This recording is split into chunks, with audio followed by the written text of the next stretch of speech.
ఈరోజు రాష్ట్రంలో ప్రజాస్వామ్యం అన్నది కనపడడం లేదు. ప్రజాస్వామ్యం పూర్తిగా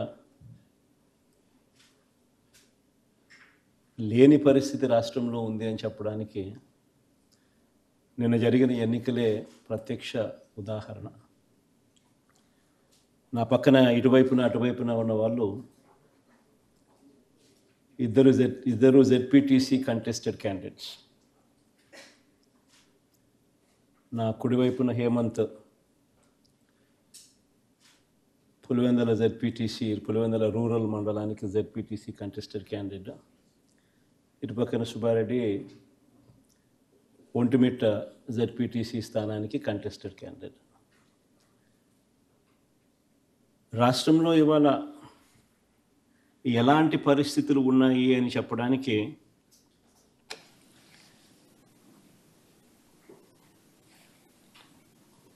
నిజంగా ఈ రెండు ఎలక్షన్లు ఒక ఉదాహరణ.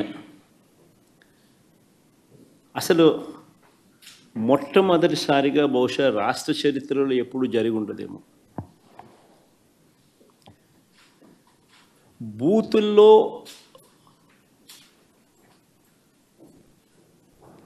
పార్టీకి సంబంధించిన ఏజెంట్ లేకుండా వైఎస్ఆర్సీపీ ప్రతిపక్ష పార్టీ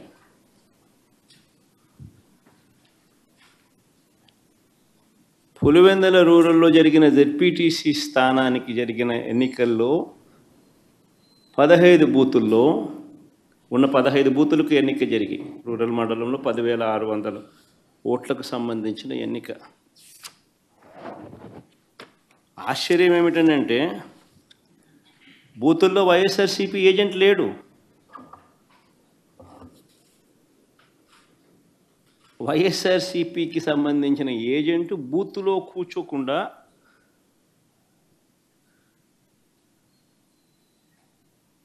బూత్ దగ్గరికే మనిషి పోలేని పరిస్థితిలో బూత్లో ఏజెంటే లేకుండా ఎన్నికలు రిగ్గింగ్ చేసినారు. సాక్షాత్తు పోలీసుల సమక్షంలో పోలీసుల ప్రోద్బలంతో బూతులోకి వెళ్ళే ఏజెంట్ల ఫాములను వీళ్ళే తీసేసుకొని చింపేసుకొని బూతులోకి ఏజెంటే పోని పరిస్థితిలో ఎన్నికలు నిర్వహించామని చెప్పుకుంటా ఉన్న ప్రజాస్వామ్యం మన రాష్ట్రంలో బహుశా మన దేశంలో ఎక్కడ ఉండదేమో, ఒక్క మన రాష్ట్రంలో తప్ప.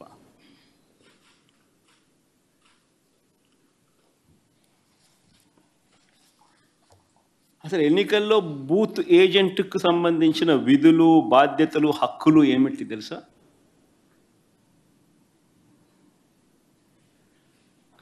అసలు ఓటర్లే లేక దొంగ ఓటర్లను గుర్తించడం ఎవరు చేస్తారు? ఏజెంటే చేయాలి. పోలింగ్ ఏజెంటే చేయాలి. బూత్లో ఉన్న పోలింగ్ ఏజెంటే ఆయనకు సంబంధించిన విధులు, బాధ్యతలు, హక్కులు ఏమిటి అని అంటే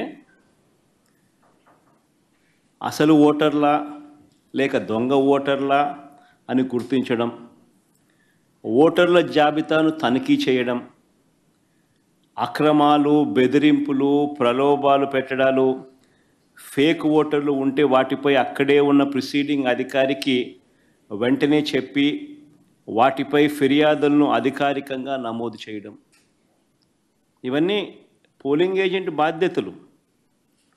ఇవే వివరాలు పార్టీకి కూడా తెలియజేయడం.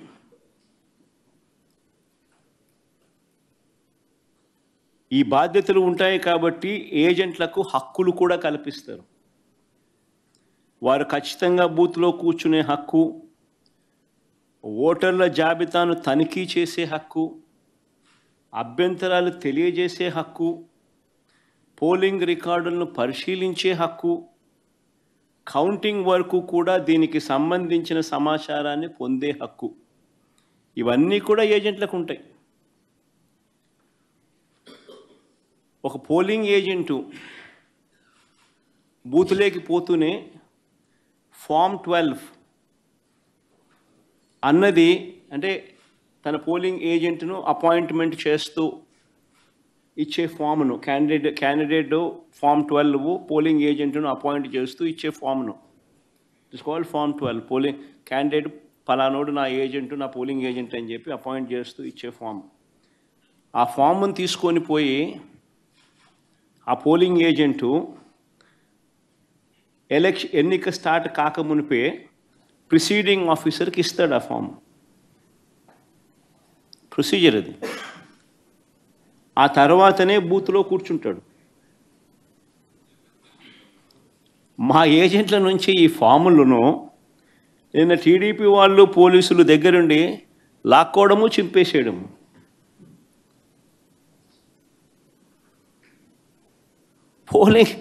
పోలింగ్ ఏజెంట్ అనేవాడు లేకుండా ఎలక్షన్ జరపడం అన్నది నేను ఎక్కడ చూడలా.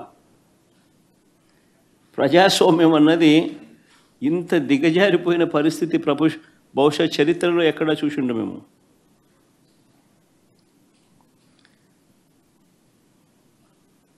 ఓటర్ వచ్చి తన పేరు చెప్పిన తర్వాత, ఓటర్ మామూలుగా ఎన్నికల్లో పోలింగ్ రూమ్లోకి వచ్చిన తర్వాత యూజువల్లీ ఆ ఓటరు తన పేరు చెప్తాడు గట్టిగా. చెప్పిన తర్వాత పోలింగ్ ఆఫీసర్ రిజిస్టర్లో తన వేలిముద్ర కానీ తన సంతకం కానీ తీసుకుంటాడు. ఆ ఓటర్కు సంబంధించిన సమాచారాన్ని తాను పోలింగ్ ఆఫీసర్ ఆ రిజిస్టర్లో వేలిముద్ర అన్నా, ఓటర్ వేలిముద్ర అన్నా, వేలిముద్ర లేదా సంతకమన్నా తీసుకుంటాడు రిజిస్టర్లో. ఈ రిజిస్టర్ నింపేది పోలింగ్ ఆఫీసర్, కానీ తనిఖీ చేసేది ఏజెంట్. అవసరమైతే తాను అభ్యంతరం చెప్తాడు. ఇది ప్రొసీజర్. పోలింగ్ ముగిసిన తర్వాత, అయిపోయిన తర్వాత ఫామ్ 32 అని ఉంటుంది. ఫామ్ 32ను నింపి ఆ బూత్లో ఎన్ని ఓట్లు వచ్చాయి అన్నదాన్ని రికార్డు చేస్తారు. బూత్లో ఉండే అధికారి ఆ రికార్డును ఏజెంట్కు ఇవ్వాల్సి ఉంటుంది. అంతేకాకుండా ఏజెంట్ నుంచి ఒక రిసిప్ట్ కూడా తీసుకుంటాడు ఆ ప్రిసీడింగ్ ఆఫీసర్. ఆ రికార్డుతో ఈ రిసిప్ట్ను కూడా జత చేయాలి.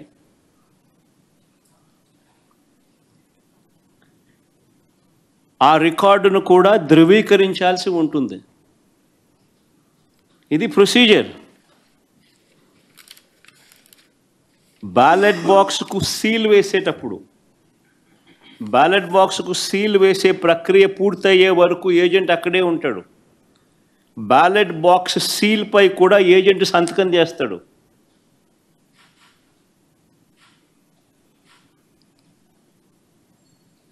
బ్యాలెట్ బాక్స్కు సంబంధించి సీల్పై కూడా ఏజెంట్ సంతకం తీసుకుంటారు.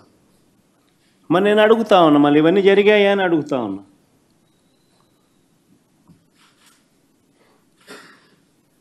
ఇవన్నీ జరిగాయా అని అడుగుతా ఉన్నా.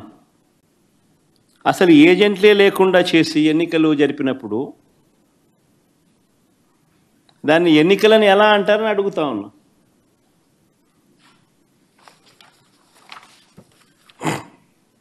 నిజంగా డెమోక్రసీలో ఉన్న ప్రతి ఒక్కరూ కూడా దీని గురించి ప్రశ్నించకపోతే, దీని గన ప్రజాస్వామ్యాన్ని కాపాడుకోలేకపోతే, గొంతు విప్పకపోతే ప్రజాస్వామ్యం ఇంకా బతకదు. అధికారంలో ఉన్న పార్టీ ఈ మాదిరిగా ఎన్నికలు నిర్వహిస్తే ఎన్నికలు అన్నది ఇంకా హాస్యాస్పదమే అవుతాయి. ఎన్నికలు పెట్టాల్సిన ఎన్నికలు ఇంకా ఏం జరపాల్సిన పనులా, ఇంకా మన ఇష్టం గుద్దుకోవడమే. అని ఎన్నిక అని చెప్పి చెప్పాల్సిన పని కూడా. రాష్ట్రంలో ముఖ్యమంత్రి స్థానంలో ఉన్న చంద్రబాబు నాయుడు గారు నిజంగా అన్నిటికన్నా బాధ ఆయనతో చేతులు కలిపి అంటగాగుతా ఉన్న తన ఎల్లో మీడియా.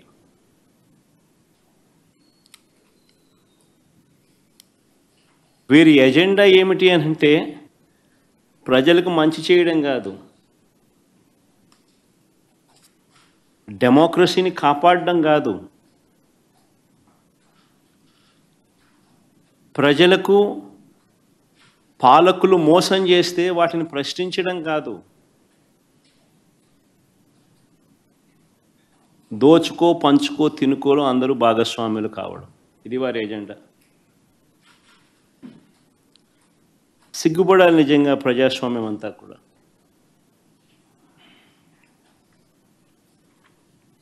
ఈరోజు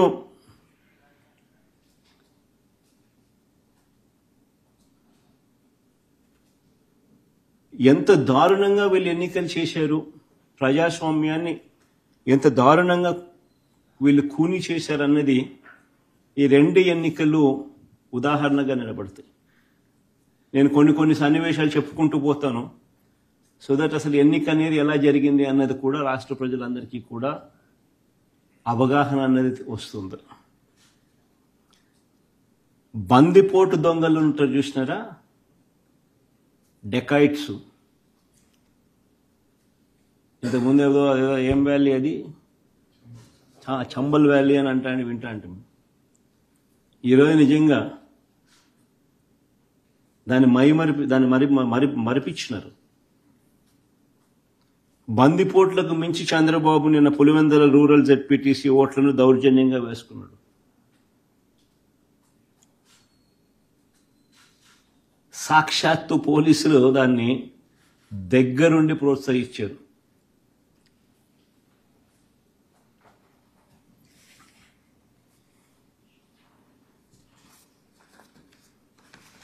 నేను చంద్రబాబు గారిని ఛాలెంజ్ చేస్తా ఉన్నా, అయ్యా చంద్రబాబు గారు, మీ పరిపాలన మీద నీకు నమ్మకం ఉంటే, మీరు మంచి చేశారు ప్రజలకు అన్న విశ్వాసం మీలో ఉంటే, ప్రజలు మీకు ఓటు వేస్తారు అన్న నమ్మకం మీకుంటే ఎన్నికలను రద్దు చేయి. ప్రజాస్వామ్యబద్ధంగా సెంట్రల్ ఫోర్సెస్ను దింపండి. సెంట్రల్ ఫోర్సెస్ ఆధ్వర్యంలో ప్రజాస్వామ్యబద్ధంగా ఎన్నికలు జరిపించండి. నీకు ఆ నమ్మకం లేదు కాబట్టి, మీరు ప్రజలకు చేసిన మంచి ఏది లేదు కాబట్టి, సూపర్ 6 సూపర్ 7 అన్నింటా మీరు మోసమే చేశారు కాబట్టి, మీ పాలన అంతా కూడా రాక్షస పాలన కాబట్టి, ప్రజలు మీకు ఓట్లేసే పరిస్థితి లేదు కాబట్టి ఇంత విచ్చలవిడిగా ప్రజాస్వామ్యాన్ని కూని చేస్తూ ఉన్నారు. నేను అడుగుతా ఉన్న చంద్రబాబు నాయుడు, ప్రతి బూతుకు సంబంధించిన వెబ్ కాస్టింగ్ను వైఎస్ఆర్సీపీ అభ్యర్థులకు ఇచ్చే ధైర్యం మీకుందా అని అడుగుతా ఉన్నా.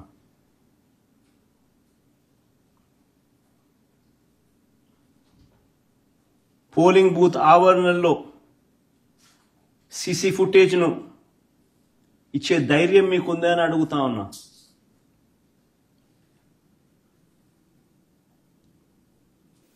ఎవరెవరు బయట నుంచి వచ్చి ఎలా ఓటేశారో, ఎలా బూతులను ఆక్రమించుకున్నారో, ఆ ఆక్రమించుకుంది ఎవరో కూడా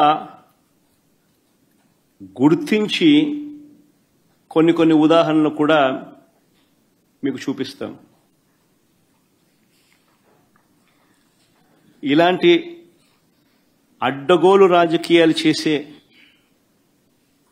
నాయకుడిని లీడర్ అనరు, మాబ్స్టర్ అంటారు, లేదా ఫ్రాడ్స్టర్ అంటారు.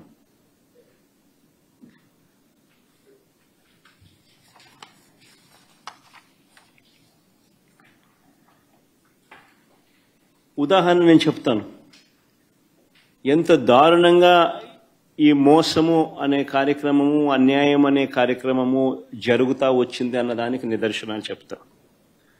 సాధారణంగా ఎన్నిక ఎప్పుడైనా జరిగినప్పుడు ఏ ఊరిలో సంబంధించిన ఓటర్లు అదే ఊరిలోనే ఓటేస్తారు. ఇది మామూలుగా గతంలో కూడా జరుగుతూ ఉన్న ప్రక్రియనే.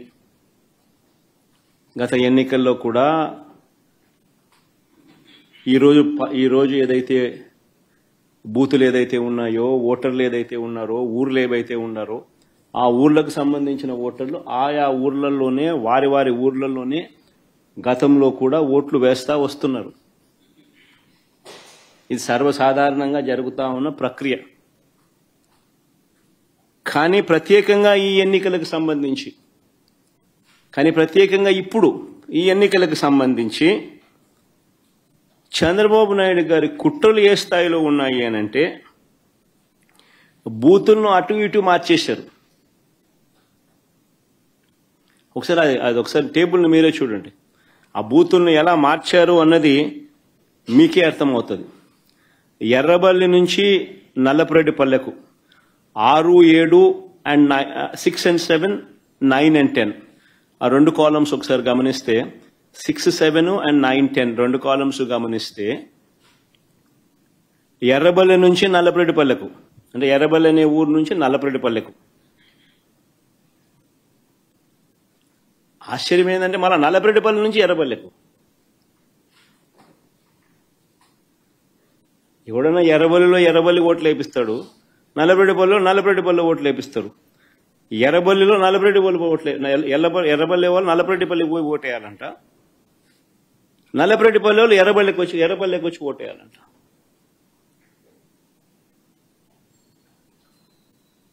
సిక్స్ 7 చూడండి, 9, 10 చూడండి.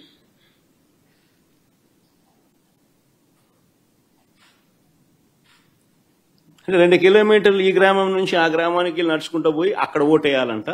ఆ గ్రామం వాళ్ళు అక్కడ ఓటేయకుండా 2 కిలోమీటర్లు అక్కడి నుంచి నడుచుకుంటూ వచ్చి ఇక్కడికి వచ్చి ఇక్కడ ఓటేయాలంట. మళ్ళీ 8 and 11 చూడండి. నల్గొండారుపల్లి నుంచి నల్లపురెడ్డిపల్లె, నల్గొండారుపల్లి నుంచి నల్లపురెడ్డిపల్లె అంటే 4 కిలోమీటర్లు. మళ్ళీ నల్లపురెడ్డిపల్లె నుంచి నల్గొండారుపల్లికి పోవాలంట.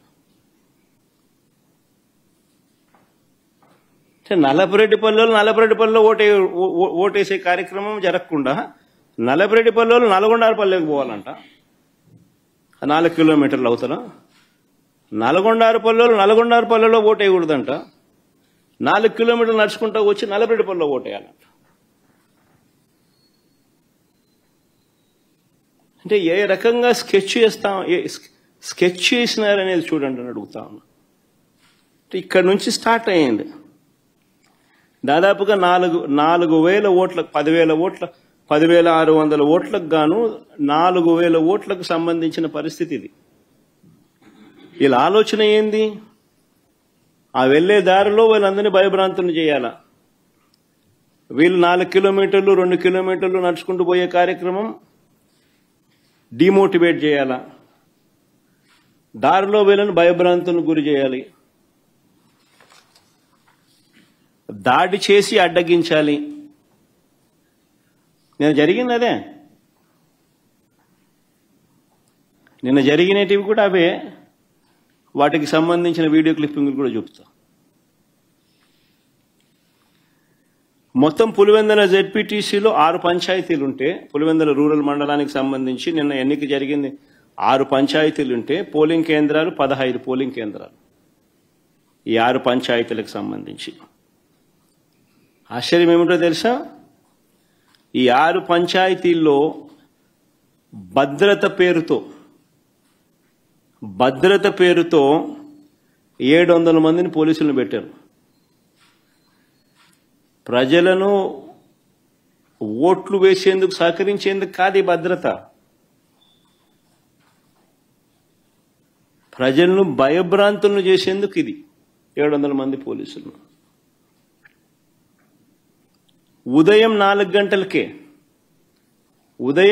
గంటలకల్లా ఇతర ప్రాంతాల నుంచి వచ్చిన వ్యక్తులు ఆయా గ్రామాలలో మకాం వేశారు.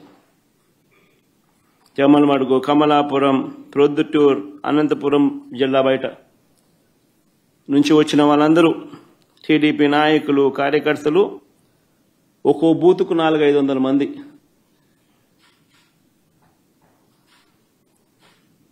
బయట వాళ్ళు వచ్చి పాగేసినారు.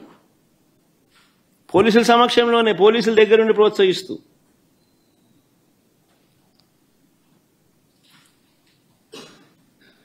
పచ్చ చొక్కాలు వేసుకున్న ఈ పోలీసులు బయట నుంచి వచ్చిన ఈ టీడీపీ కార్యకర్తలు వారికి సంబంధించిన నాయకులు వీళ్ళే దాదాపుగా 7-8 వేల మంది, 15 బూతులు, ఒక్కొక్క బూతులో దాదాపుగా 400-500 మంది బయట వాళ్ళు, ఈ 700 మంది పోలీసులు. ఈ సంఖ్య దాదాపుగా 7,000 మంది, 7-8 వేల మంది. అంటే ఒక్కొక్క ఓటరుకు బయట నుంచి ఒక్కో రౌడీ దాదాపుగా.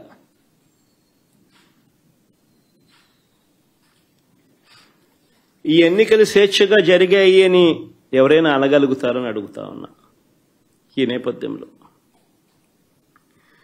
టీడీపీ మంత్రులు, ఎమ్మెల్యేలు ఎన్నిక జరుగుతున్న గ్రామాలలో అరాచకం సృష్టించుకునేందుకు ఈ గ్రామాలను పంచుకున్నారు. మంత్రి సవిత, ఆమెకు సంబంధించిన మనుషులు ఎర్రబల్లిలో తిష్ట వేస్తే ఆమెకు సంబంధించిన నాయకులు, ఆమెకు సంబంధించిన మనుషులు ఎర్రబల్లిలో ఆమె తిష్టేస్తే, ఎమ్మెల్యే ఆదినారాయణ రెడ్డి నల్లపురెడ్డిపల్లెకు భారీగా జమ్మలమడుగు నుంచి తీసుకొచ్చిన కార్యకర్తలను, నాయకులను అక్కడ తిష్టేయడం. మరో టీడీపీ ఎమ్మెల్యే పుత్తా చైతన్య ఈ కొత్తపల్లిలో 100 మంది తన కార్యకర్తలతో తాను అక్కడే మకాం.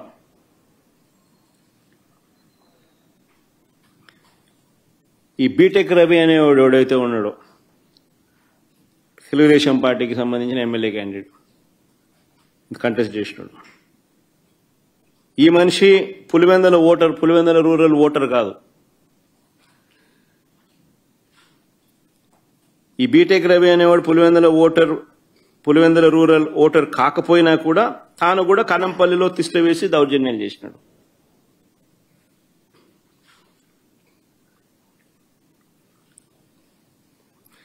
పోలింగ్ బూతులకు వైఎస్ఆర్సీపీ ఏజెంట్లు వెళితే వారిపై దాడులు చేసి వారిని కొట్టి ఏజెంట్ ఫాములు లాక్కోవడం, చించేయడం.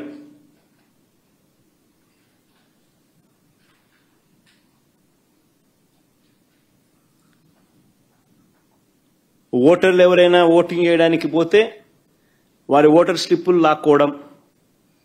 లాక్కొని వాళ్ళని వెనక్కి పంపించేసేయడం.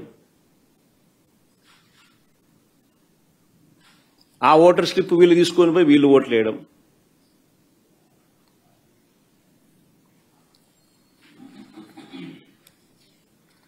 వైఎస్ఆర్సీపీ ఏజెంట్లు లోపలికి వెళ్లకుండానే, వైఎస్ఆర్సీపీ ఏజెంట్లు లేకుండానే ఈ పోలింగ్ జరిగింది.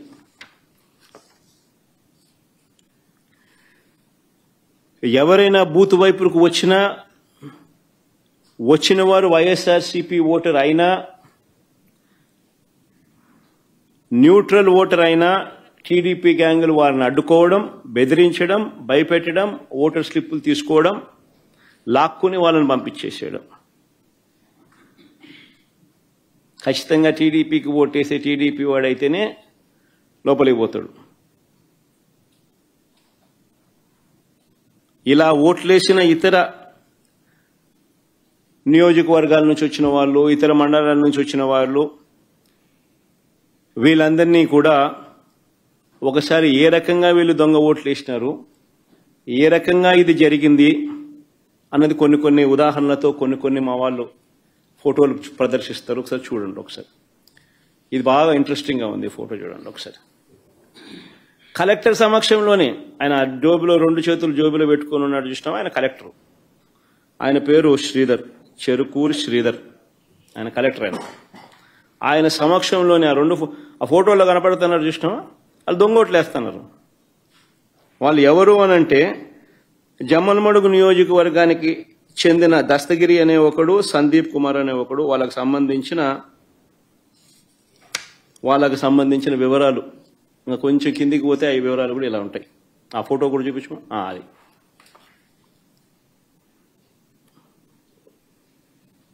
అది జమ్మలమడుగుకు సంబంధించిన తెలుగుదేశం పార్టీకి సంబంధించిన కార్యకర్తలు ఫోటోలతో సహా. సరే, ఇంకో ఫోటో చూద్దామా.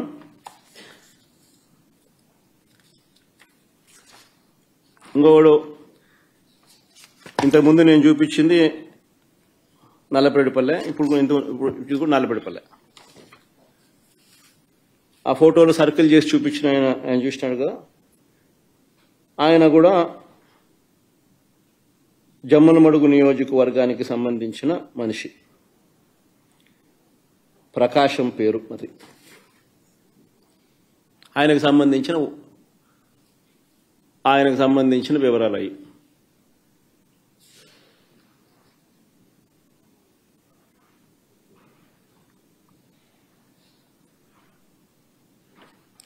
తర్వాత నెక్స్ట్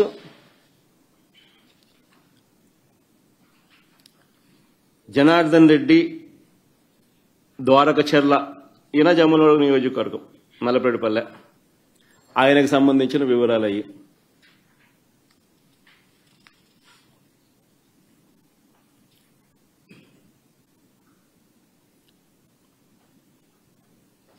మైలవరంలో ఆయనకు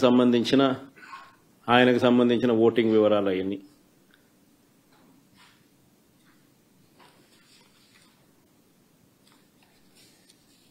ఇంకొకడు పొన్న తోట మల్లికార్జున, చంద్రబాబు నాయుడుతో మంచి పోజిస్తున్నాడు చూడండి. జిల్లా రైతు ప్రధాన కార్యదర్శి అయిన, market yard vice chairman, Jammalamadugu నియోజకవర్గం. నా పులేందల్లో నల్లపరెడ్డిపల్లిలో వీళ్ళు వచ్చి ఓట్లేస్తున్నారు. వీళ్ళు ఓట్లేస్తా ఉన్నారు. ఏజెంట్ అనేవాడు లేడు కాబట్టి అడిగేవాడు లేడు, మాట్లాడేవాడు లేడు. ఏ ఇచ్చేది వేయిస్తున్నారు. కలెక్టర్ 2 చేతులు జోబులు పెట్టుకొని చూస్తున్నాడు, వేయిస్తున్నాడు.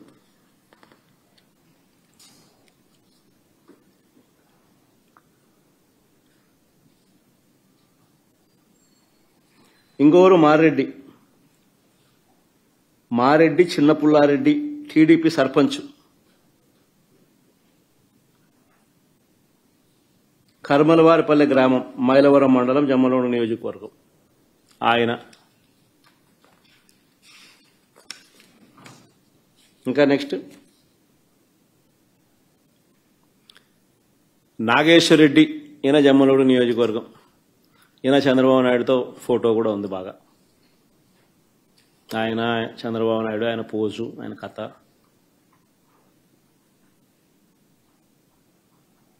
జమ్మలమడుగు మండలం అయినది. ఇంకో ఫోటో నెక్స్ట్. ఇది ఎర్రబల్లి పంచాయతీలో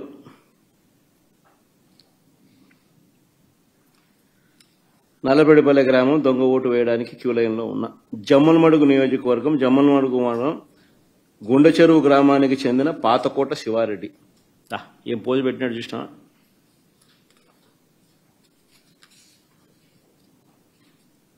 నెక్స్ట్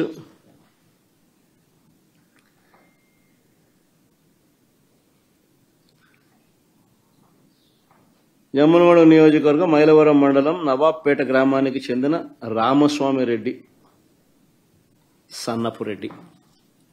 ఆయనకు సంబంధించిన వివరాలు అయ్యి. నెక్స్ట్ చూడండి, ఏం పోస్ట్ పెట్టడం కూడా.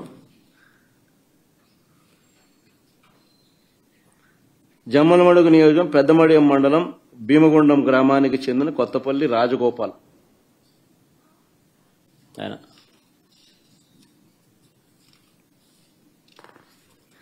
కొంతమందిని గుర్తించినారు. యాక్టివ్ తెలుగుదేశం పార్టీ కార్యకర్తలను, కొంతమందిని జిల్లాలో ఉన్న వాళ్ళను కొంతమందిని మా వాళ్ళు గుర్తించినారు. పోయి చూస్తే మొత్తం అందరూ అయ్యే కనపడతారు, వేరే విషయం. అంత డెప్త్ లేకపోతే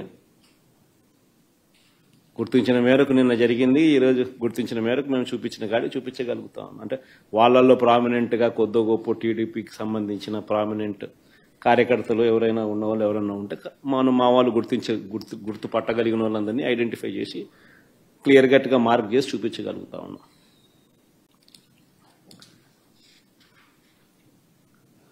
హనుమత్, ఈయన ఇంకొక ఆయన హనుమంతగిరి గ్రామానికి చెందిన బోయిన బాలుగ్రామ్.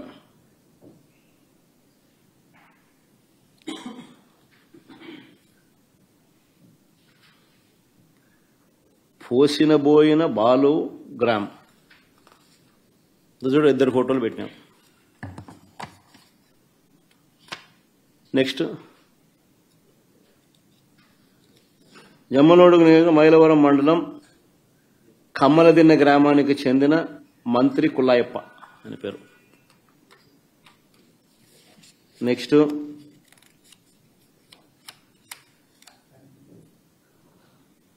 ఇది భలే ఆశ్చర్యం. రీపోలింగ్ జరుగుతుంది. రీపోలింగ్లో కూడా ఈరోజు పొద్దున కమలాపురానికి నిలబడ్డ ఈ వ్యక్తి టీడీపీ నాయకుడు నారాయణ యాదవ్. కొత్తపల్లి గ్రామంలో రీపోలింగ్లోనూ దొంగ ఓటు వేయడానికి క్యూ లైన్లో నిలబడిన కమలాపురం నియోజకవర్గం నసంతపురం గ్రామానికి చెందిన టీడీపీ నాయకుడు గజ్జల నారాయణ యాదవ్.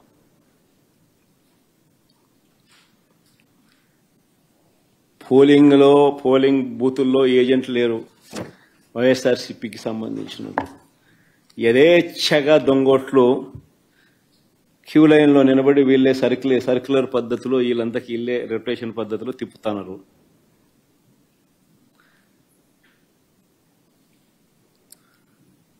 ఇది అన్యాయమని ప్రశ్నించడానికి ఎవరైనా వైఎస్ఆర్సీపీ వాళ్ళకి సంబంధించిన వాళ్ళు ఎవరైనా 5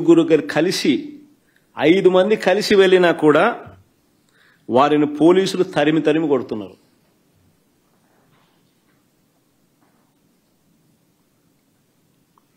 మహిళా ఏజెంట్ల పైన కూడా దాడులు చేశారు.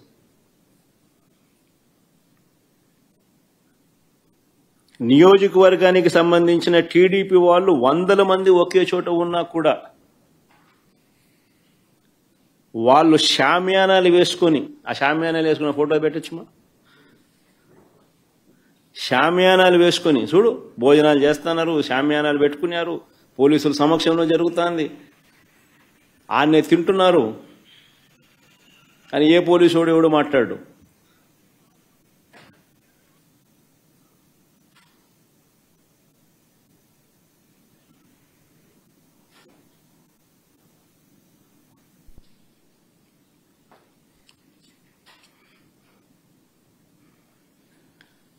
అసలు ఈ ఎన్నికల్లో జెడ్పీటీసీ ఎన్నికల్లో పోలీసులను నిజంగా ఏరుకోరి నియమించుకున్నారు.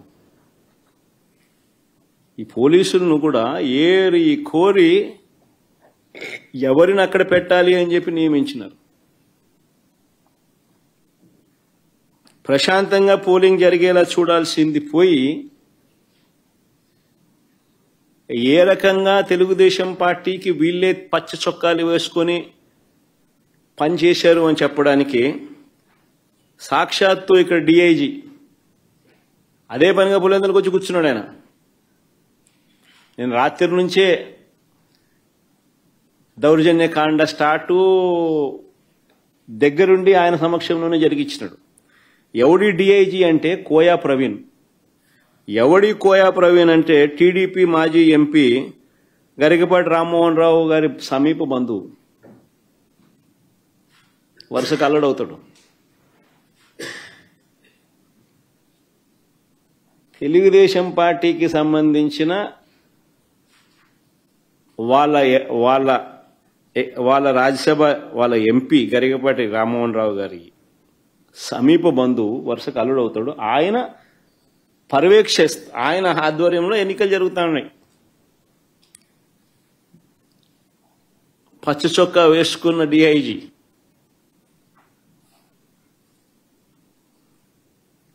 ఆయనకు సంబంధించిన డిఎస్పీలు, ఆయనకు సంబంధించిన సిఐలు హ్యాండ్ పిక్డ్ ప్రతి ఆఫీసర్ అక్కడ ఎవడు ఉండాలా,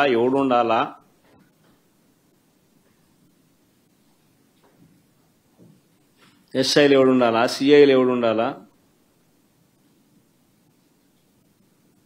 ఆ లిస్ట్ మాకు సరే.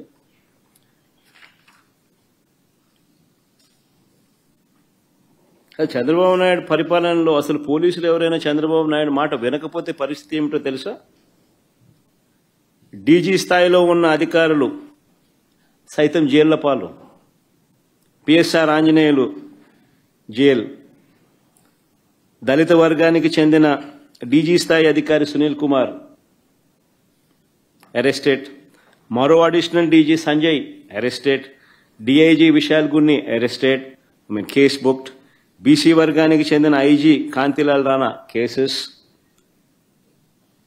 ఇంకా తదితరులు ఎంతో మంది సస్పెండెడ్, హెరాస్డ్, అరెస్టెడ్ కేటగిరీలో. మరెందరో ఎస్పీల మీద తప్పుడు కేసులు పెట్టి విచారణ పేరుతో వేధిస్తా ఉన్నారు.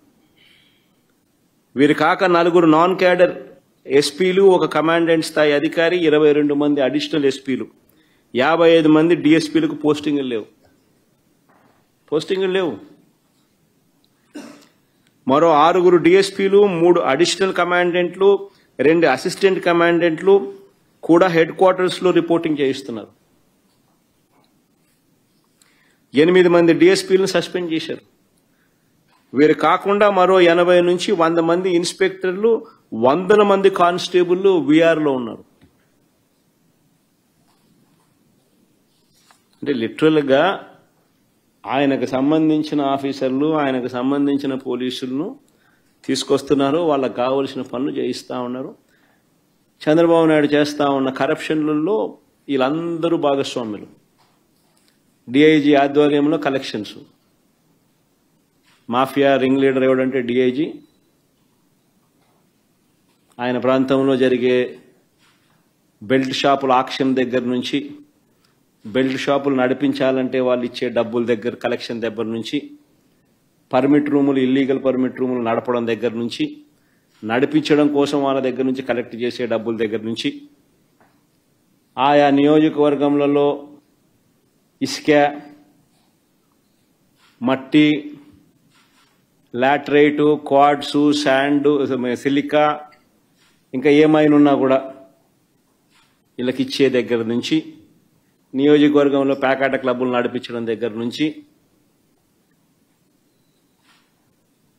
నియోజకవర్గంలో ఏ పరిశ్రమ నడవాలన్నా కూడా వాళ్ళను సైతం బెదిరించి వాళ్ళు కూడా డబ్బులు ఇచ్చే దగ్గర నుంచి డిఐజీలే పంచుతున్నారు. ఎమ్మెల్యేలకింత, చిన్నబాబుకింత, పెద్దబాబుకింత అని చెప్పి సిఐల ఆధ్వర్యంలో నడిపిస్తూ ఉన్నారు.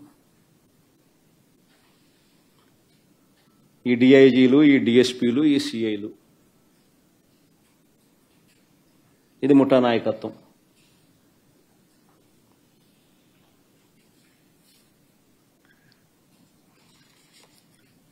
మరి నేను అడుగుతా ఉన్నా, ఇలాంటి సమీప బంధువు తెలుగుదేశం పార్టీకి సంబంధించిన ఈ కోయా ప్రవీణ్ అనే ఈ వ్యక్తి డిఐజీగా తాను దగ్గరుండి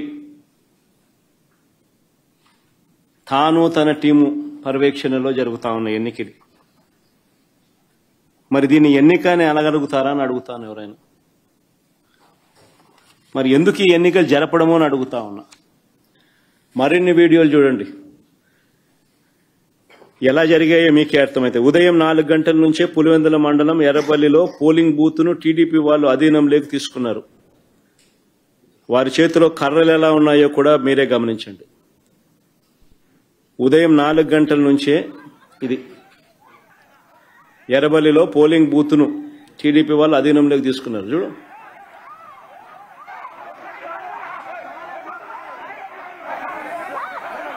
సౌండ్ కూడా పెట్టమన్నారు, అది బాగా ఇంట్రెస్టింగ్ గా ఉంది.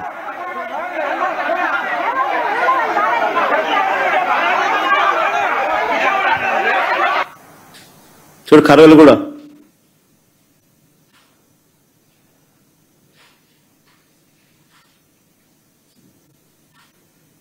మళ్ళా కర్రలకు పోజులు. మళ్ళా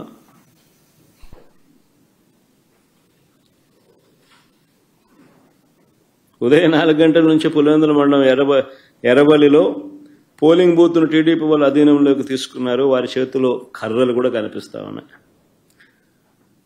రెండో క్లిప్పింగ్. టీడీపీ వాళ్ళు చేసిన అక్రమాలను అడ్డుకోకూడదని ఏకంగా మా ఎంపీ అవినాష్ రెడ్డిని తెల్లవారుజామునే పులివెందులో అరెస్ట్ చేసినారు. అసలు ఆయన పులివెందుల రూరల్లో కూడా లేడు, పులివెందుల టౌన్లో ఉన్నాడు. టౌన్లో ఎన్నిక జరగడంలా ఆయన టౌన్లో ఉన్నాడు, ఆయన ఇంట్లో ఉన్నాడు. ఆయన ఇంట్లో ఆయన అరెస్ట్ చేస్తా ఉన్నారు.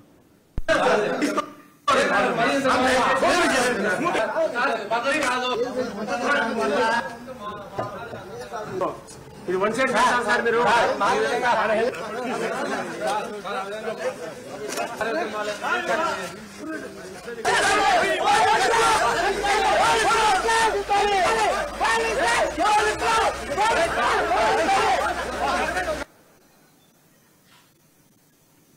అవినాష్ రెడ్డి రూరల్లో కూడా లేడు, టౌన్లో పులివెందుల టౌన్లో ఉన్నాడు. పులివెందుల టౌన్లో ఎన్నికలు జరగడం, టౌన్లో తన ఇంట్లో ఉన్న తనను అరెస్ట్ చేసి తీసుకొని పోతా ఉన్నారు.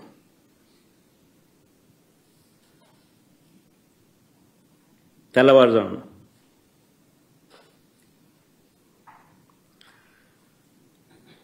ఇంకొక వీడియో, బయట ప్రాంతాల నుంచి వచ్చిన టీడీపీ వాళ్ళు మరింత రెచ్చిపోయారు. మోట్నూతలపల్లిలో పోలింగ్ బూత్కు 2 కిలోమీటర్ల ముందే వాహనాలను ఆపి అడ్డగించారు.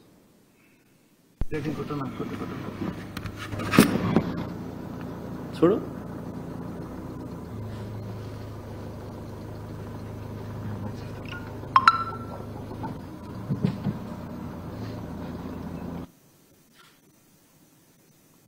ఓటర్లు పోలింగ్ పోయడానికి వాళ్ళు పోయే కార్యక్రమం కూడా మోట్నూతలపల్లి పోలింగ్ బూత్కు 2 కిలోమీటర్ల ముందే వాహనాలను ఆపి ఓటర్లను అడ్డగించిన టీడీపీ మొక్కలు.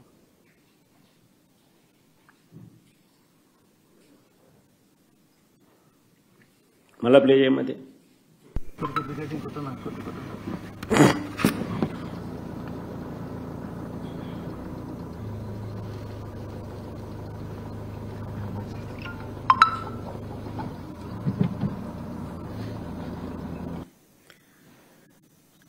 ఎర్రబల్లి గ్రామంలో బూత్ లోపలికి రానివ్వకుండా అడ్డుకున్నారని పోలీసులు కూడా టీడీపీ వారికే సహకరించారని మహిళా ఏజెంట్లు చెప్పడం. ఎర్రబల్లి గ్రామంలో బూత్ లోపలికి రానివ్వకుండా అడ్డుకున్నారని.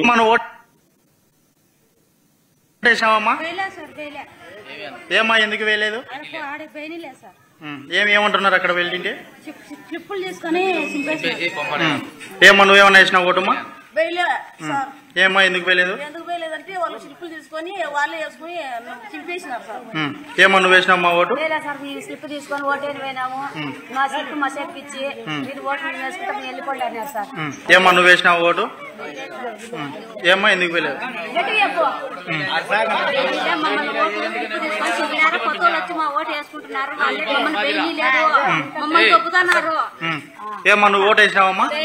ఏమా ఎందుకు వేయలేదు? మమ్మల్ని లోపలికే రానిలే లోపలికి రానిలే. ఏజెంట్ అయినా కానీ పాప అని తోలుతున్నారు, ఊరివే రానిలేదు. కనంపల్లి సర్పంచ్ రామాంజనేయులు ఇంటికి వెళ్లి గన్తో బెదిరించిన పోలీసులు. కనంపల్లి సర్పంచ్ రామాంజనేయులు ఇంటికి వెళ్లి గన్తో బెదిరించిన పోలీసులు. చూడు, ఆయన మంచం మీద గన్ పెట్టి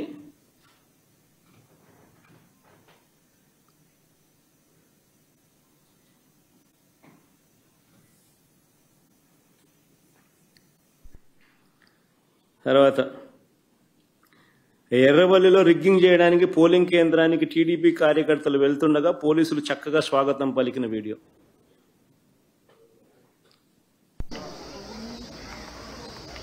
ఇప్పుడు బాగా చక్కగా వస్తున్నారు బయట.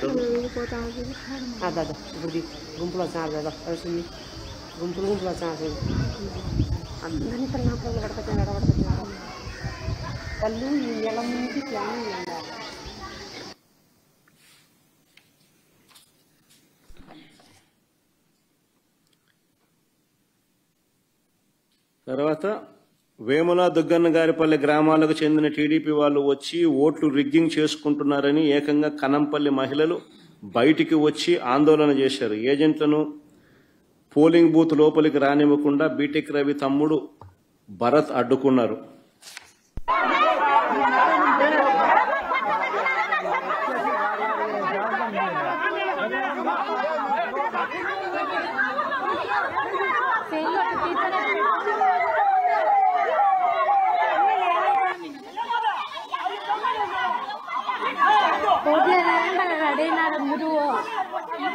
అక్కడ ఓట్లు వేయాలని పట్టి చీరలు కట్టినారు. ఓట్లు కావాలంటే ఓట్లు వాళ్ళే వేసుకున్నారంట. ఓటు వేసుకోవడానికి తమను రానివ్వలేదని కనంపల్లిలో మహిళా ఓటర్లు ఏకంగా ధర్నా చేసినారు. ఓటు వేసుకోవడానికి అవకాశం ఇవ్వాలంటూ ఏకంగా పోలీసుల కాళ్ళు పట్టుకోవాల్సిన పరిస్థితి.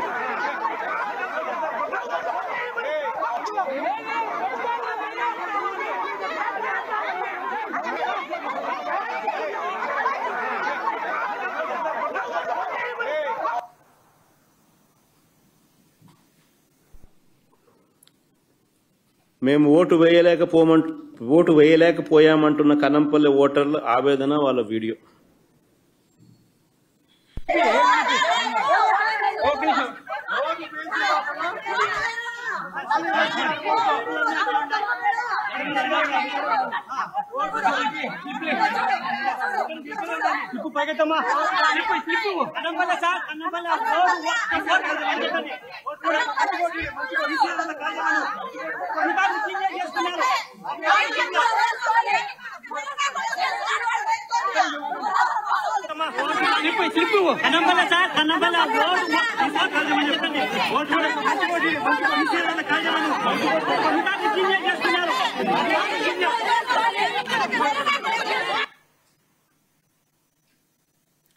పులివెందుల జెడ్పీటీసీ అభ్యర్థి హేమంత్ రెడ్డిని కనీసం ఇల్లు కూడా కదలనీయలేదు. క్యాండిడేట్ ను ఇంట్లో నుంచి బయటికి రానిలా.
క్యాండిడేట్ ఇంట్లో నుంచి రానివ్వడంలా. క్యాండిడేట్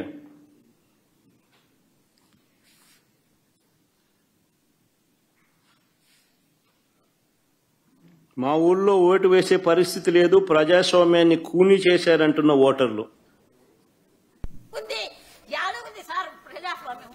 ఎందుకు మీరు ఎవరైనా గెలుస్తారు, పిల్లలు కాదు ముండలు గెలుస్తారు, ఎందుకు పెట్టారా?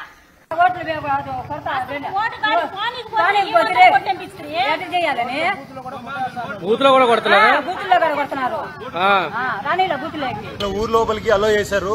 వేసేటప్పుడు అడిగారు. ఊరు నిండా 100 మంది ఉన్నారు. వాళ్ళు మా ఊరోళ్ళు కాదు. వాళ్ళని ఎలా అలో చేశారో తెలియదు. ఏ ఊరన్నా? మోరింద్రపల్లి.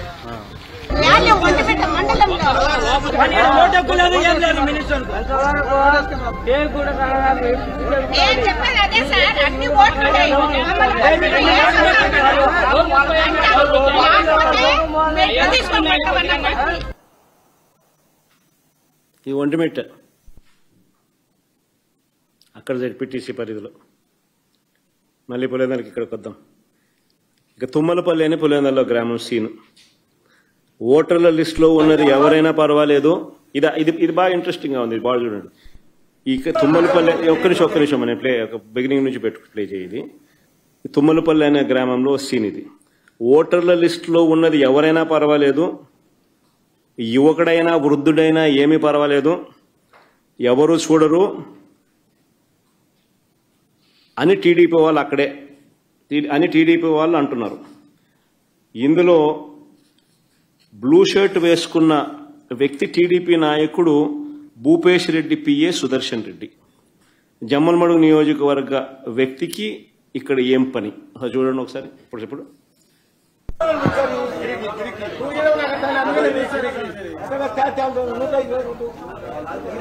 వీళ్ళేసి పిలుస్తా ఉన్నారు. వీళ్ళే దొంగ ఓట్లు వేయిస్తున్నారు.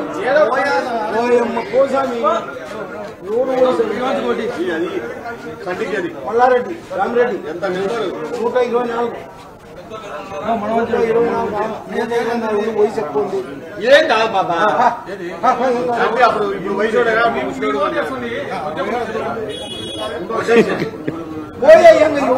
అయిపోయి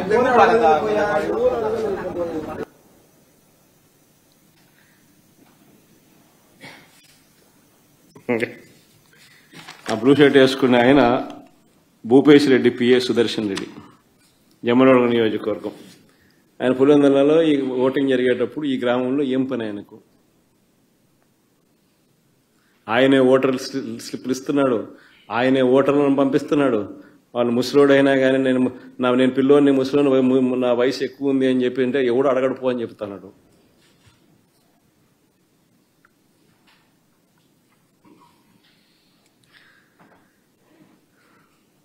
ఇంకా ఇది కూడా చూడండి, ఎలక్షన్ అనేది రూరల్లో జరుగుతూ ఉంటే టౌన్లో పులివెందుల్లో ఉన్న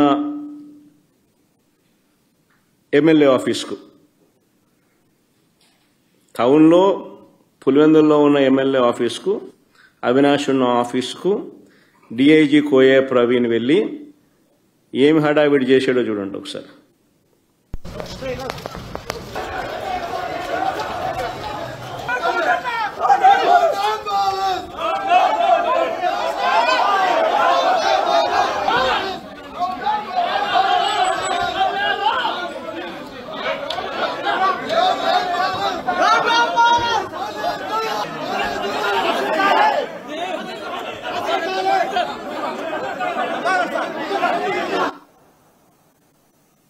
డిఎస్పీ అన్న మాటలు కూడా ప్లే చేయండి అమ్మా.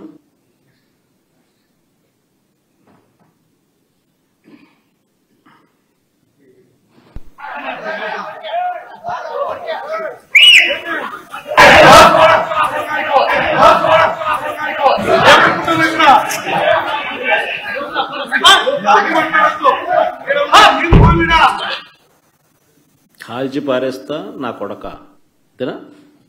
డిఎస్పీ కానీ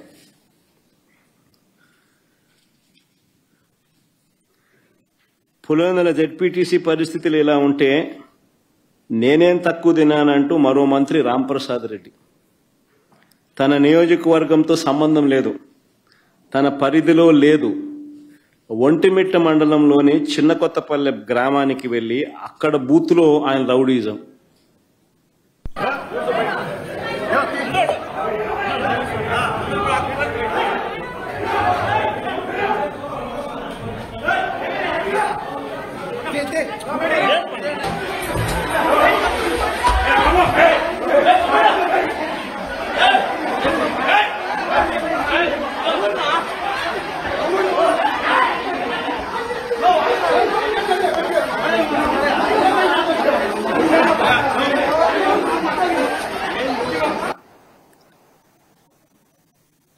ఆయన రాయచోటి ఎమ్మెల్యే, సిట్టింగ్ మంత్రి, ఒంటిమిట్ట మండలం జెడ్పీటీసీకి సంబంధించి అక్కడ ఆయన చేస్తా ఉన్న దారుణాలు, చిన్న కొత్తపల్లెలో ఈ ఘటన జరుగుతూ ఉండగా తీసిన వీడియో ఫుటేజ్. నేరుగా బూతులేకి పోవడం, ఏజెంట్లను లాగేయడం. ఇక్కడ ఏజెంట్లను లాగేసినారు, బూతులేకి పోయి ఏజెంట్లను లాగేసినారు. లాగేసి ఏజెంట్ను తంతన్నారు. ఏజెంట్ను తంతా ఉన్న ఫోటో మంత్రి సమక్షంలోనే.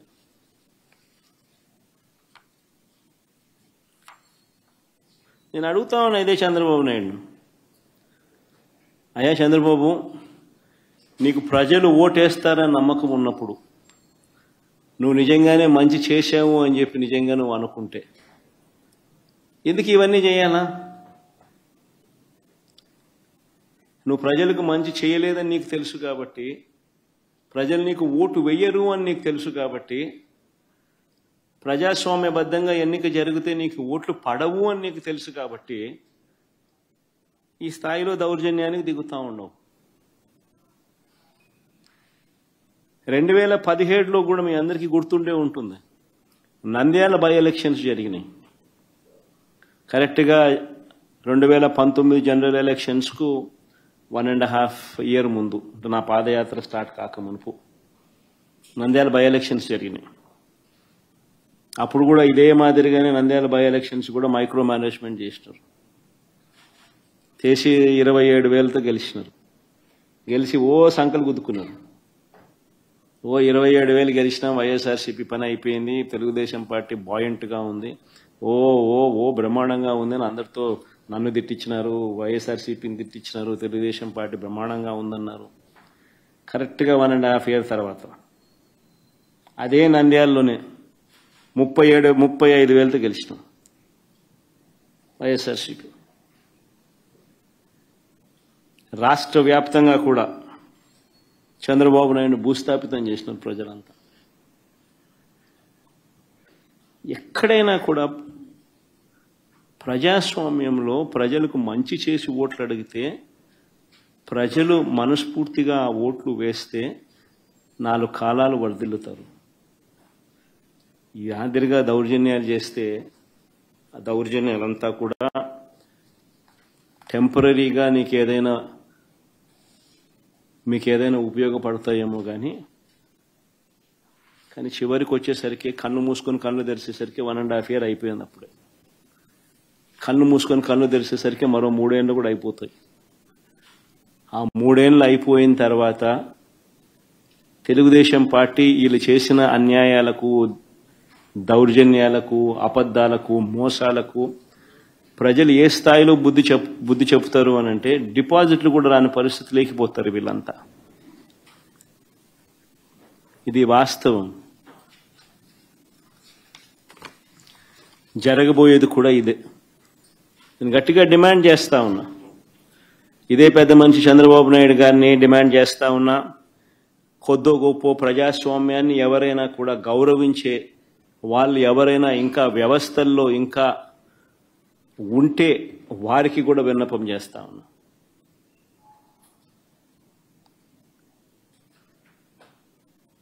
ప్రజాస్వామ్యాన్ని కాపాడుకునే కార్యక్రమం చేయకపోతే, ప్రజాస్వామ్యం ఒక్కసారి చెయ్యి జారిపోతే నక్సలిజం అక్కడి నుంచే పుడుతుంది. ఒక డేంజరస్ సిమ్టమ్కు, డేంజరస్ పరిస్థితులకు మీరు పునాది వేస్తా ఉన్నారు. ఇప్పటికన్నా కళ్ళు తెరవండి. జరిగిన 2 ఎన్నికలను రద్దు చేయండి. ప్రజాస్వామ్యబద్ధంగా సెంట్రల్ గవర్నమెంట్ ఫోర్సెస్ చేత వాళ్ళ ఆధ్వర్యంలో ఎన్నికలు జరిపించండి. ప్రజలు ఎవరికి ఓటు వేస్తారో ఒక ఛాలెంజ్గా తీసుకోండి. చంద్రబాబు నాయుడు గారికి గట్టిగా హితవు పలుకుతా ఉన్నా, మీరు చేస్తా ఉన్నది చాలా అంటే చాలా దౌర్భాగ్యమైన పని. తప్పుడు పునాదులకు మీరు వేస్తా ఉన్నారు, తప్పుడు పునాదులు వేస్తా ఉన్నారు. ఇది రేపొద్దున వృక్షం అవుతుంది. మీరు చేసే ప్రతి పని మీకు చుట్టుకుంటుంది. మీరు గ్రామాలలో ఈరోజు మీరు తీసుకొచ్చే ఈ కక్షలు, కార్పణ్యాలు, ఈ మాదిరిగా చేయడాలు, దుర్మార్గాలు ఇవన్నీ కూడా రేపొద్దున మీకు చుట్టుకుంటాయి.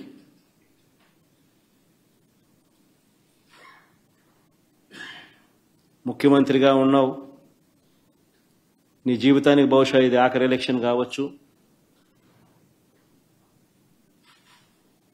రామకృష్ణ అని అనుకునే ఈ వయసులో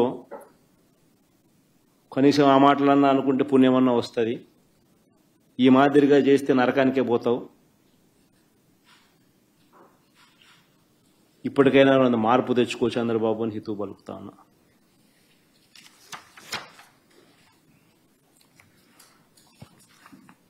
సార్, ఇప్పుడు ఈ ఎలక్షన్స్ రద్దు చేయాలని మీరు డిమాండ్ చేస్తూ ఉన్నారు సార్. ఒకవేళ రాష్ట్ర ప్రభుత్వం కానీ లేదంటే ఎన్నికల కమిషన్ కానీ ఈ విషయంలో చర్యలు తీసుకోకపోతే మీ నెక్స్ట్ కార్యాచరణ ఏ విధంగా ఉండబోతుంది? ఈ అంశంలో ముందు ఎట్లా ఫైట్ చేయబోతా ఉన్నారు సార్? బేసికలీ ఈ మాదిరిగా ఎలక్షన్ జరిగేట్టుగా అయితే ఎలక్షన్ అనే దానికి మీనింగ్ ఏముంది?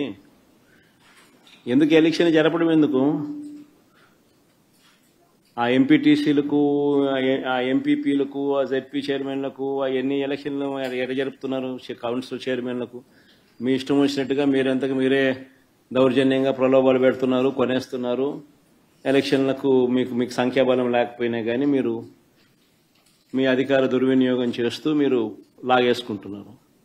అక్కడి నుంచే మొదలుపెట్టిన సాంప్రదాయం చివరికి ఓటర్ల దాకా కూడా తీసుకొని పోతా ఉన్నారు. ఇప్పుడు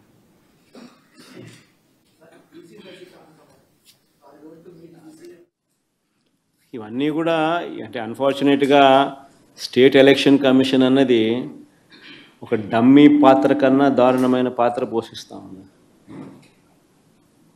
ప్రజాస్వామ్యాన్ని కాపాడవలసిన బాధ్యత గల స్థానంలో ఉన్న వ్యక్తులు నిజంగా ఇంత దిగజారిపోయిన పరిస్థితుల మధ్య ఈ వ్యవస్థ నడుస్తూ ఉంది. Very unfortunate. ఖచ్చితంగా న్యాయ పోరాటంలో భాగంగా కోర్టులకి ఇవన్నీ చూపిస్తాం, కోర్టులకి ఇవన్నీ వేస్తాం. అందుకని వాళ్ళిద్దరు కూడా ఈరోజు వచ్చింది కూడా కోర్టులో వేయడానికే వచ్చినారు. ఇద్దరు జెడ్పీ టీసీ అభ్యర్థులు కూడా కోర్టులో వేయడానికే ఇక్కడికి వచ్చినారు. ఈ డీటెయిల్స్ అన్నీ తీసుకొని పోయి వీళ్ళు కోర్టులో వేస్తారు.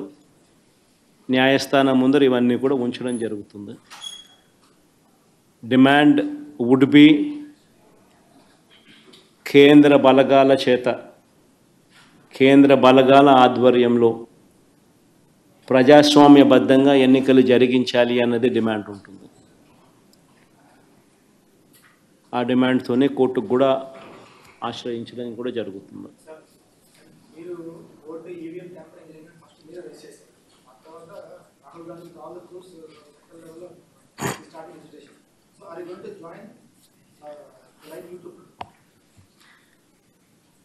జాయిన్ అనే దానికి మీనింగ్ ఏంది? What is the meaning and definition of joining? State election commission ముందర మాకున్న అభ్యంతరాలను, జరిగిన అన్యాయాలను సవివరంగా వివరించినాం.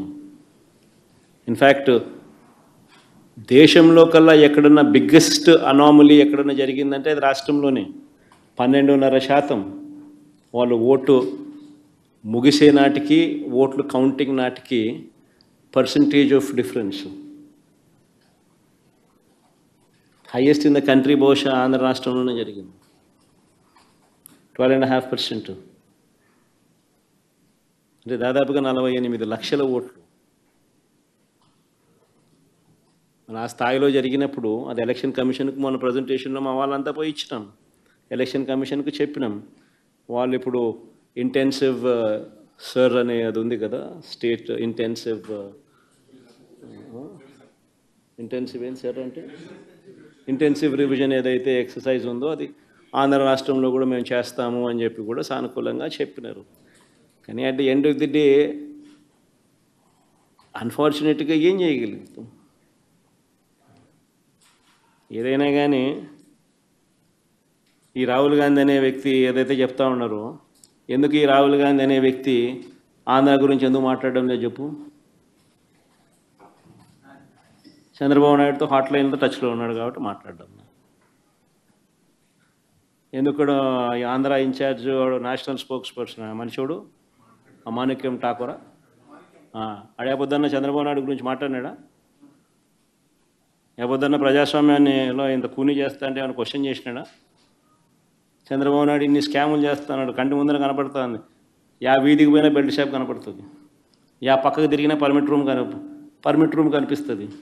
ఎంఆర్పి రేట్ల కన్నా ఎక్కువ రేటుకి అమ్ముతున్నారు. యా రోజైనా మాట్లాడినాడా? మన గురించి నా గురించి మాట్లాడతాడు. ఎందుకు చంద్రబాబు నాయుడు గురించి ఎందుకు మాట్లాడు? కారణం హాట్లైన్. చంద్రబాబు రేవంత్ కాంగ్రెస్ హైకమాండ్ అంతే కదా. ఎందుకంటే చంద్రబాబు నాయుడు గురించి ఎందుకు మాట్లాడు చెప్పు? ఆ రాహుల్ గాంధీ ఆంధ్ర గురించి ఎందుకు మాట్లాడు చెప్పు? ఆంధ్రాలో అంతకన్నా పెద్ద జరిగింది కదా. ఇవి మాట్లాడుతున్నారు స్కాములు, ఎలక్షన్,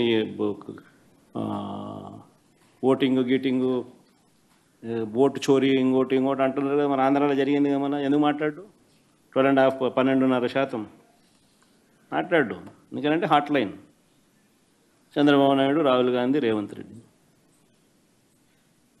వీళ్ళు పార్టీలు, వీళ్ళకు ఎజెండా. మన దేశం కర్మ ఇట్టుంది కాబట్టి ఇట్టుంది అంతే.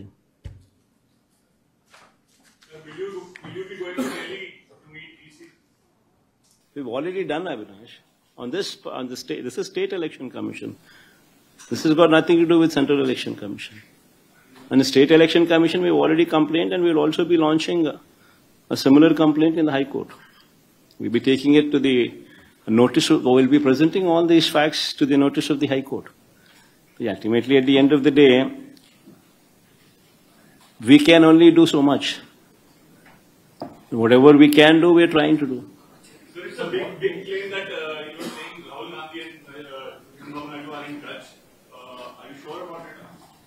Obviously, is it not so? I think anybody in Andhra Pradesh, you can ask, even a common generalist, all of them who are sitting here, I'll just post these common questions to you.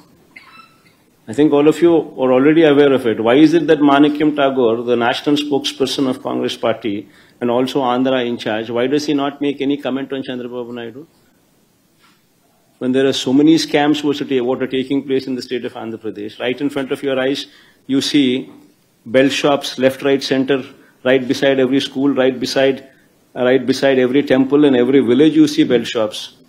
Is it not so? Are they legal? They're actually auctioning these belt shops. Left, right, center, the government, the TDP people are selling liquor at beyond MRP rates. It's right there, visible. Permit rooms, illegal that they stand. Beyond MRP liquor is being sold right in front of your eyes. And so many scams. Other than liquor, sand, silica, quartz, laterite.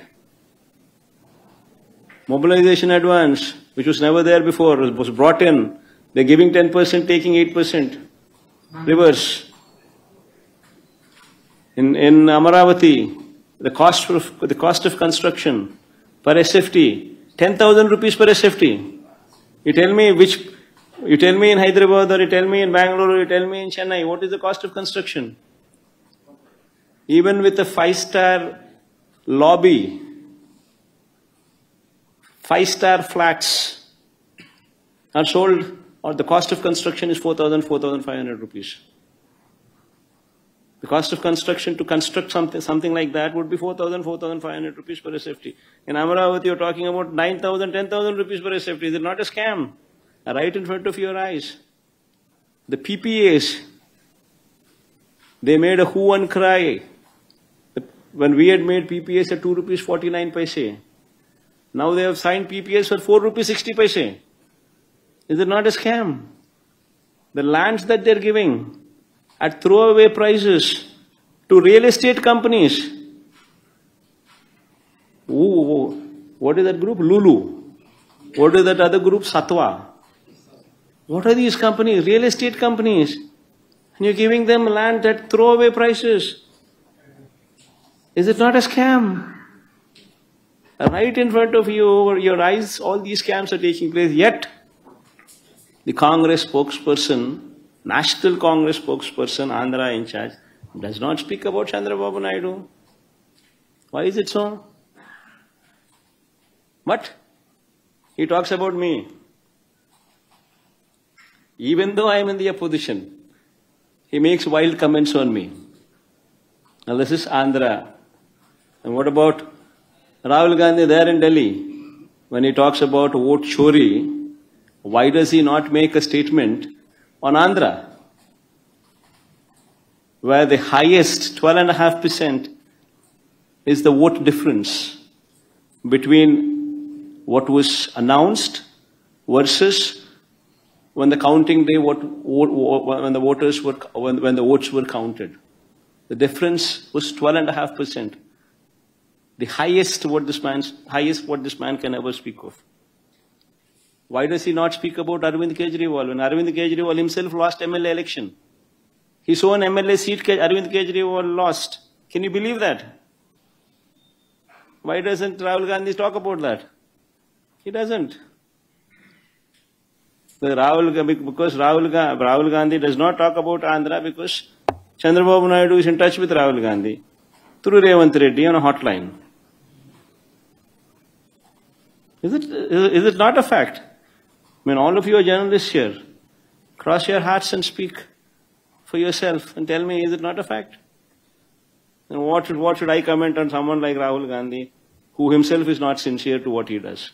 Sir, one last question. In the supplementary charge sheet in liquor case, KPMG Consulting name has also come. So what's your say on that? That officials were in touch with KPMG to help and in the excise policy. Who's KPMG? What has it got to do with state government? What is it got to do with state government? See, it's a corporation. What corporation engages, what corporation does with consultancy services is up to them. Whatever they would have recommended, they would have recommended. Whatever these people are supposed to do, these people are supposed to do. The government, every government department works in a silo. And every government department, in order to improve their efficiencies, engages consultancies on their own. Nobody takes permission from CMO or from Chief Minister's office. It doesn't work like that. You're heading a department. You are the secretary for that department. You are the HOD of that particular department. You want to bring in efficiencies into your particular department. You engage consultancy. And mind you, KPMG or these names that you talk about are not small brands. They're not small groups. They're renowned, recognized groups. Be it KPMG or be it any of these big auditing firms that you talk about, these big 5 firms or big firms that you talk about, they're not small firms. For any of them to just make wild statements the way they deem fit, it's not right also. Sir, as you were telling about the vote difference during the 2024 polls, there is a major anomaly that I observed was that votes were called till 2 in the morning. Generally around 5, 6, people who come there, they give a slip. So for us votes, it gets over. See, first of all, nobody is supposed to stand. No additional member is supposed to stand in the queue beyond the voting time. It doesn't work the way you're saying. The queue doesn't go beyond a particular time. Whomsoever are in the queue, they are permitted to cast their vote. You're not supposed to join the queue beyond the timing that has been mentioned. You can't. So there is no way that you can say that voting has been happening till 3 in the morning or 4 in the morning. It doesn't work like that. No. Whatever it doesn't happen like that, number one. Number two, whatever is that percentage of votes that these people have spoken about next day, that this is the voting percentage that has taken place, versus the counting votes that took place, that itself is a difference of 12.5%. That is the whole problem here. Whatever these people have declared the following day, be it 2 o'clock in the night or be it 3 o'clock in the night, taking all that into cognizance, these people have declared that so and so is the percentage of votes that were casted. That data, what they themselves have spoken, versus the number of votes counted on the counting day, the gap in Andhra is 12.5%. So is the same in other states also. What these people are making a hue and cry now, because that is the difference what these people are pointing out. That how is it that you people have declared this number, and how is it that on the counting day, this number is exceeded far beyond the number that you have spoken about, is the allegation that EC is currently facing. So what more the SEC could have done with respect to the electricity yesterday? See, SEC has all the power. Only thing is it needs to rein in that power. SEC is all powerful. It can rein in the power. It has not done so. That is why we find fault with it. In fact, you would remember in our regime, when SEC was there, SEC ordered for not to conduct elections because COVID was there, even though COVID was not prevalent. Before second wave. Then election had to be postponed for whole 1 year. Halfway through, 50% of the election happened. The balance 50% of the elections took place after 1.5 years. Had that man not spoken, elections would have been completed in 1 week's time. But since that man intervened, state government was left with no other option but to postpone the election for 1 whole year later. That is the power of State Election Commission. But unfortunately, the State Election Commission is not reining in. That is the unfortunate thing. See, in a democracy, forget about YCP, forget about TDP, forget about all these parties. Today we are sitting in the opposition, tomorrow we will be in the government, tomorrow they will be sitting in the opposition. That's a different ball game altogether.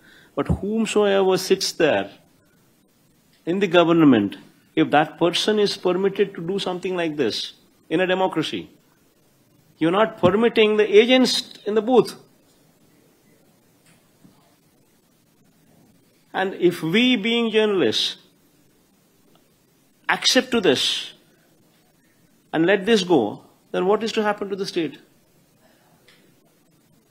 See, what you're sowing tomorrow will become a bigger plant. The same seed would grow into a tree. And that would be the heckling democracy. See, anybody whomsoever is bothered about democracy should speak out.